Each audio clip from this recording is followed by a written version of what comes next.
అతిలోక సుందరి శ్రీదేవి కూతురు జాన్వీ కపూర్ క్రేజ్ గురించి ప్రత్యేకంగా చెప్పాల్సిన పని లేదు. సినిమాల్లోకి ఎంట్రీ ఇవ్వక ముందు నుంచే ఈ అమ్మడు విపరీతమైన పాపులారిటీని సొంతం చేసుకుంది. జాన్వీ కపూర్ను స్టార్ హీరోయిన్గా చూడాలని శ్రీదేవి కలలు కన్నారు. కానీ ఆ కోరిక తీరకుండానే ప్రమాదవశాత్తు ఆమె మరణించడం జరిగింది. జాన్వీ కపూర్ హిందీలో 2018లో వచ్చిన ధడక్ సినిమా ద్వారా హీరోయిన్గా ఎంట్రీ ఇచ్చింది.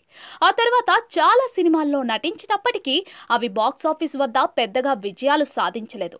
అయినప్పటికీ జాన్వీ కపూర్ క్రేజ్ ఏమాత్రం చెక్కు చెదరలేదు. ఇక ఈ ఏడాది తెలుగులో ఎంట్రీ ఇవ్వబోతుంది జాన్వీ కపూర్. యంగ్ టైగర్ ఎన్టీఆర్ నటించిన దేవరా సినిమాతో తెలుగు ఇండస్ట్రీకి హీరోయిన్ గా పరిచయం కాబోతుంది. ఇప్పటికే విడుదలైన జాన్వీ కపూర్ లుక్స్ అందరినీ ఆకట్టుకున్నాయి.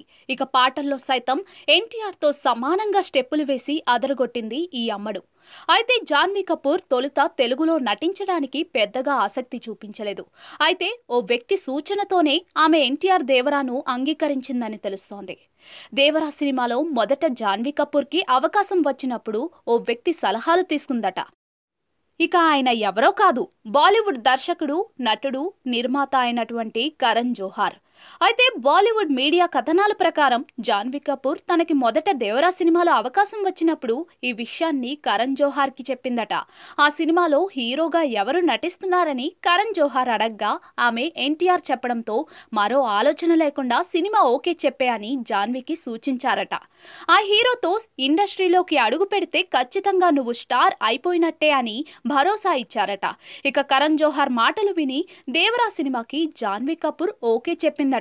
అంతేకాకుండా రామ్ చరణ్ సినిమాలో అవకాశం వచ్చిన సమయంలో కూడా ముందుగా కరణ్ జోహార్ సలహా తీసుకుని ఓకే చెప్పినట్టుగా టాక్ వినిపిస్తోంది. సినిమాల విషయంలో కరణ్ జోహార్ సలహాలు జాన్వీ కపూర్ కెరియర్ కు ఎంత మేర ఉపయోగపడతాయో చూడాలి మరి.